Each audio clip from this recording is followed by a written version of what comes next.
Команды и заслуга Якушина, конечно, здесь несомненно. В 67-68 годах тренером первой сборной СССР. Под его руководством наша команда вышла в финальную часть чемпионата континента 68 года, заняв 4-е место.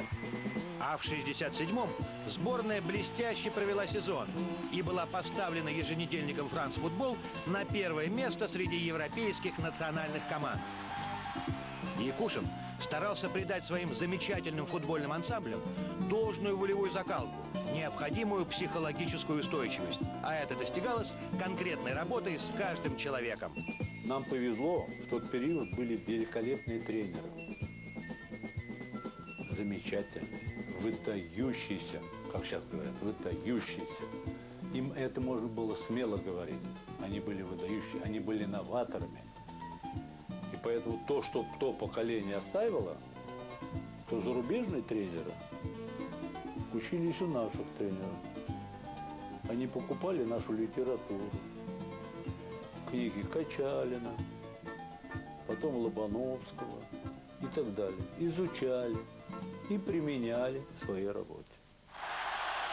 Велики заслуги перед советским футболом и нашего знаменитого тренера Бориса Аркадьева. И дело не только и не столько в его трофеях. Он обогатил наш футбол теорией, тактикой, разработал новую методику и ввел прогрессивные взгляды на защиту и атаку, которые вывели советские команды к подножию мирового футбольного трона. Квадрат на поле, персональная опека, контратака – это все понятия, разработанные Борисом Аркадьевым. Это первый тренер, который творчески относился к учебно-тренировочному процессу. Высочайшей культуры человек. Высочайшей культуры. Он всегда футболистов учил. Он заикался немножко, говорил, футбол это хорошо, но в жизни еще есть масса хороших, приятных моментов. Как то театр, кино, выставки. Когда команды выезжали, он обязательно в план пребывания посещение музея, там еще, и с обсуждением потом. И в футболе он творил, был новатором. Под руководством Аркадьева московская «Динамо» стала чемпионом страны 40-го года, а ЦДК, знаменитая команда лейтенантов, чемпионом СССР 46-го, 47-го, 48-го, 50-го и 51-го годов. Армейскую дружину он сколотил всего лишь за 1 год.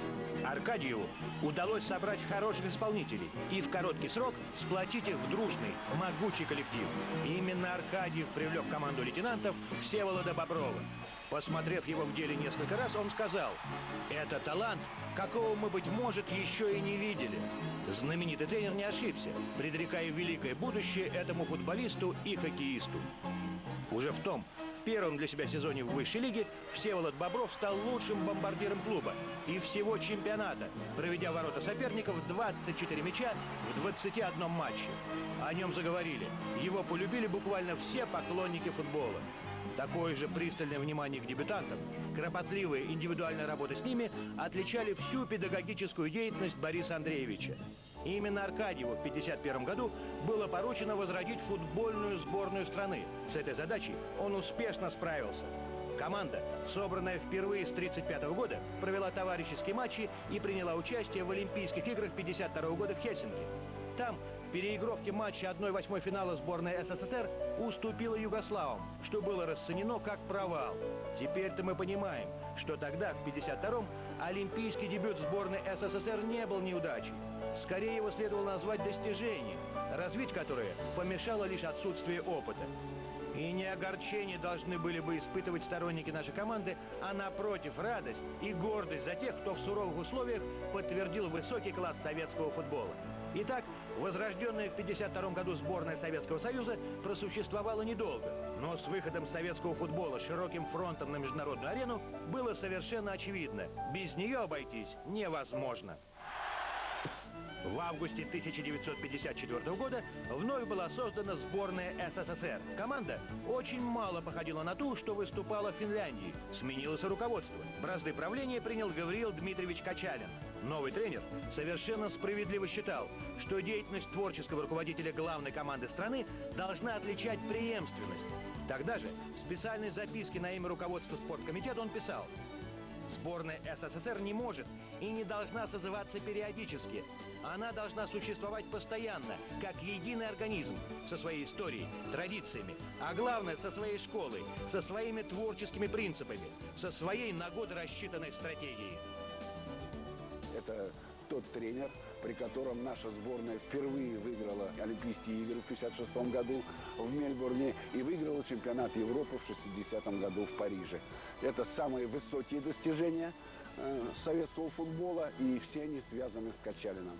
За 2 года, с 54 по 56, Гавриил Дмитриевич сумел создать в сборной талантливейший коллектив единомышленников. Вторым человеком для нашего футбола, а может быть первым, был Гавриил Дмитриевич Качалин, который говорил: товарищи, мы должны создавать команду, коллектив. Будет коллектив, у нас есть мастерство, у нас будут победы. Как он любил говорить, сначала человеческие качества, а потом уже мастера смотрим, какой мастер, соответствует он футболу. Сборной команды СССР приглашаем. Но обязательно человеческие качества должны быть на первом месте. Благодаря этому всегда был климат в команде великолепный. Мы все стремились в сборную. Нам хотелось туда идти. Почему? Общаться из разных команд. «Спартак», «Торпедо», но мы все были одной командой.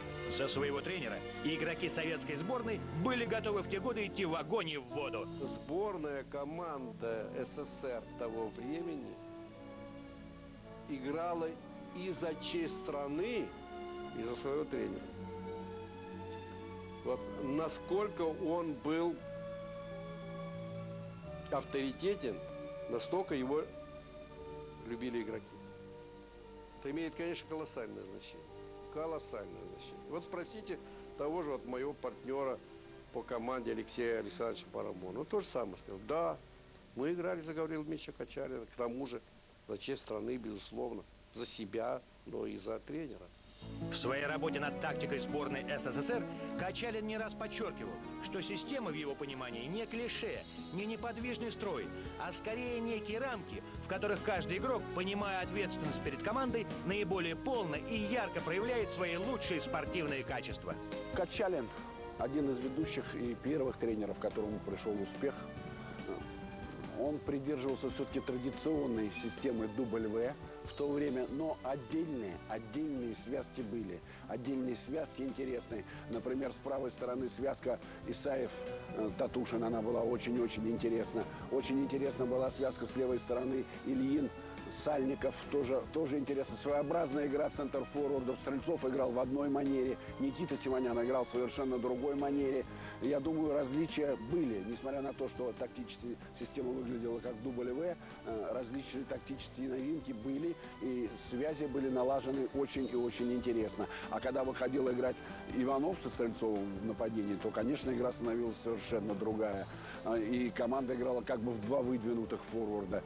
Так что менялась тактика при нем. И я бы не сказал, что он шаблонно придерживался какой-то тактики. Все время исходил из того, что есть. Один из самых высоких авторитетов мировой спортивной журналистики Габриэл Ано писал в ту пору, когда со сборной СССР работал Гавриил Качалин.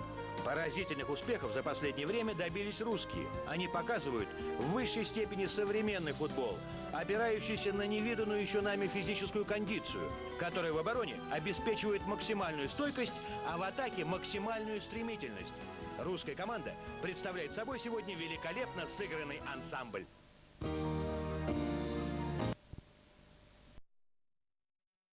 Футбола. Особенностям командной спортивной игры она слагалась из общих принципов науки побеждать, идеологии коллективизма, чувства товарищества. Именно такими качествами обладала сборная СССР образца 1966 года, которую готовил к мировому первенству в Англии наш замечательный тренер.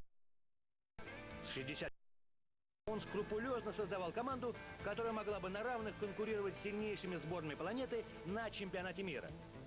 Достаточно привести следующие данные. года сквозь испытательный стенд сборной было пропущено 57 игроков из 14 клубов страны. Новые условия требовали иного, чем прежде, метода ее комплектования. Опора на базовую команду, на клуб-лидер, клуб-чемпион, который практиковали в свое время Аркадьев и Качалин, теперь при резко расширившейся географии советского футбола была исключена. Коллектив предстояло создать на основе широкого представительства, при котором каждое место в боевом порядке отдается лучшему игроку страны, футболисту номер один. Это Николаю Морозову блестяще удалось. Предварительные игры сборная СССР провела великолепно, взяв на своем поле 6 очков из 6 и 4 из 6 на чужих полях.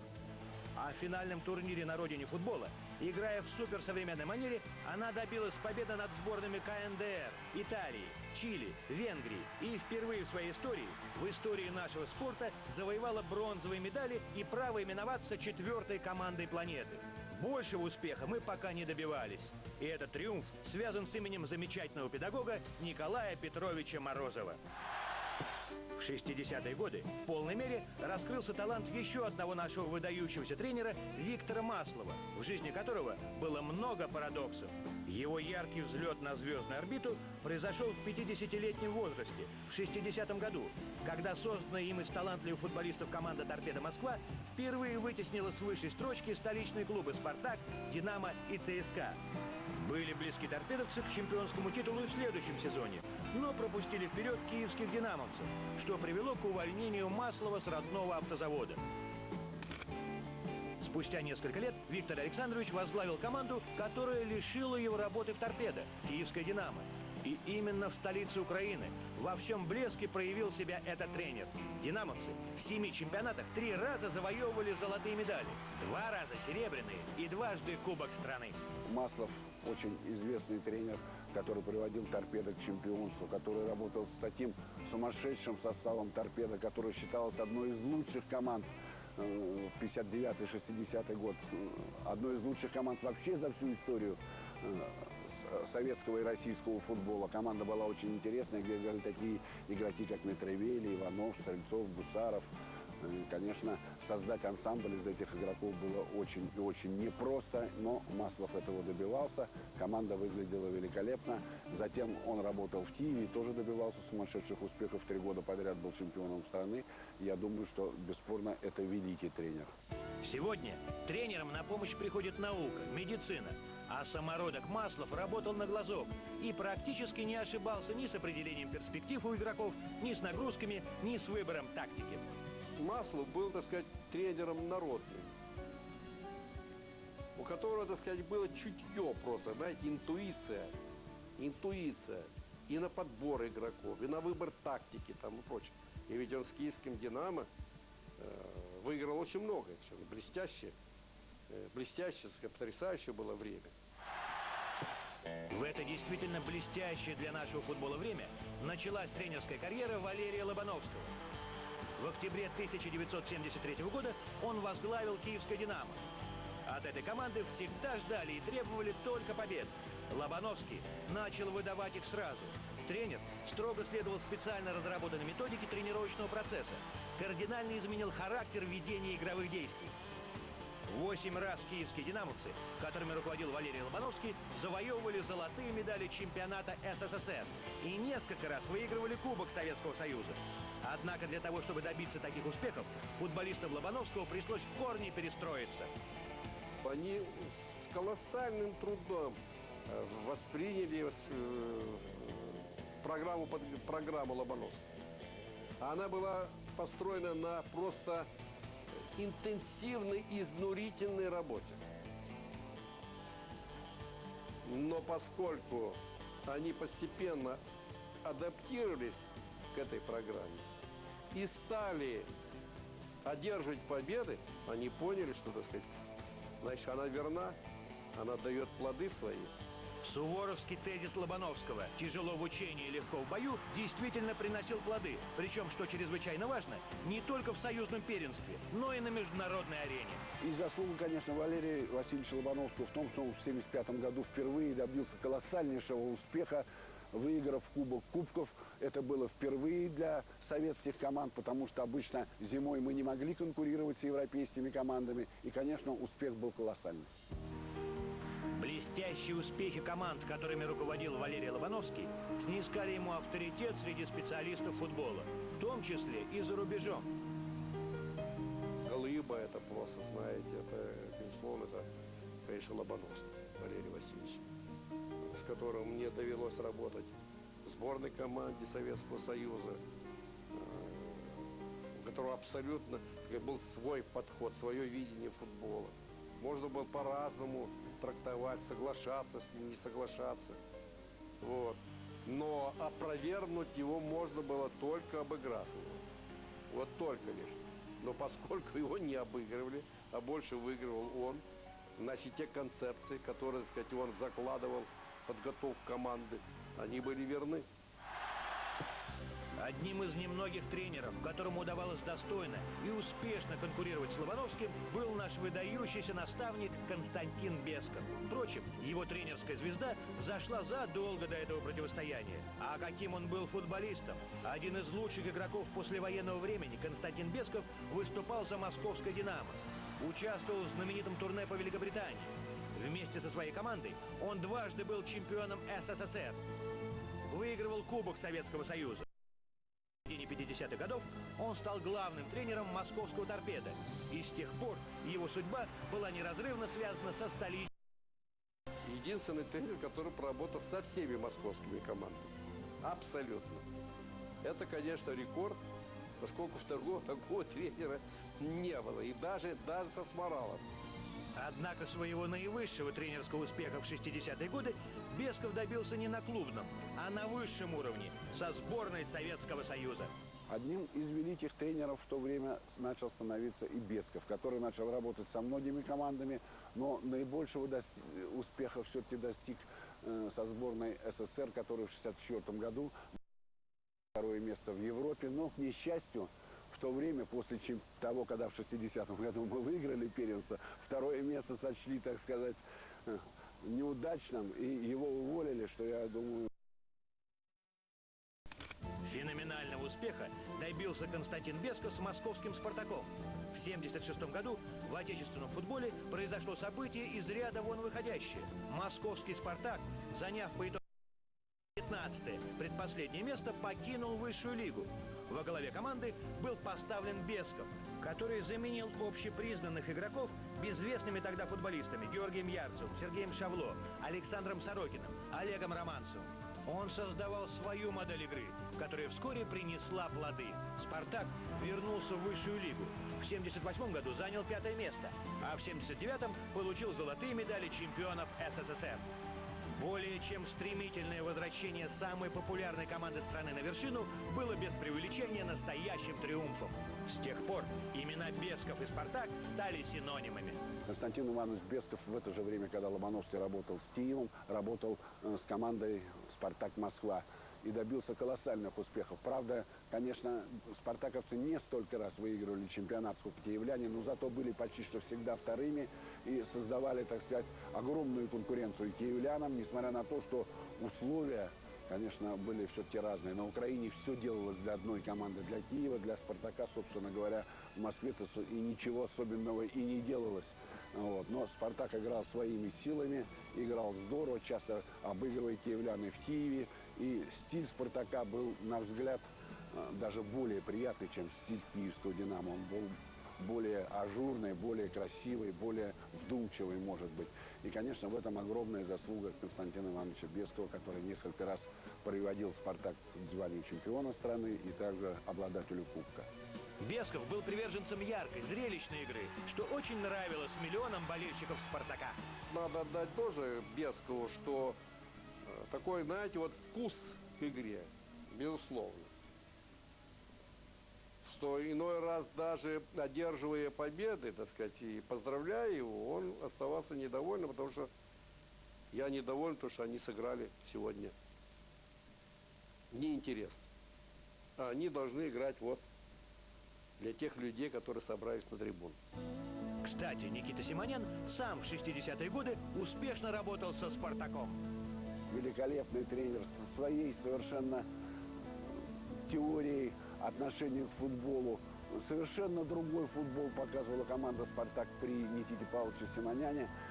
Отличный от всего остального советского футбола. И не случайно команда «Спартак» была самой популярной в стране. В те далекие годы советские клубы и сборные страны, возглавляемые нашими выдающимися тренерами, успешно конкурировали с сильнейшими командами планеты. В конце прошлого века и в начале века нынешнего авторитет нашего футбола и тренерского цеха был немного подрастерян. Однако по мере наведения порядка в российском футбольном хозяйстве постепенно были созданы условия для подготовки своих высококлассных тренеров, которые не в столь отдаленном будущем смогут продолжить традиции Бориса Аркадьева, Гавриила Качалина, Константина Бескова и других наших выдающихся футбольных наставников.